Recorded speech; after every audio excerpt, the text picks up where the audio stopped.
Pop Willey and Mom Willey's story is truly amazing. True pioneers, some of the very earliest missionaries that ever went out under our reorganized denomination. We need a missionary influence. We need a voice for the call of God to take the gospel to the world.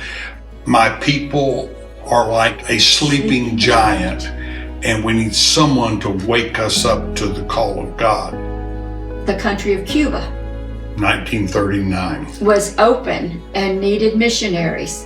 They began preaching the gospel. They moved to the westernmost part of Cuba called Pinar del Rio, which was the poorest and perhaps the least evangelized area in Cuba, and started there. And the very first Bible training effort, the Bible school or Bible college type effort, was when the Willeys opened the seminary in Cuba in 1942. The seminary remained active for almost 20 years until right before Castro took over, they closed it.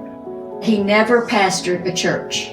He never felt the Lord calling him to be a pastor. He was called to evangelize and to train. God knew that they were only going to have a few years in Cuba, and in the early 60s, by 1960, would have to leave because of communism coming in. So if he would have concentrated his efforts in starting a church or 2 or 3 churches, that's where it would have ended. But he put his effort into training men and then later women too, to help pastors' wives and so forth, and trained I don't know how many before they had to leave, but we're talking in the hundreds probably.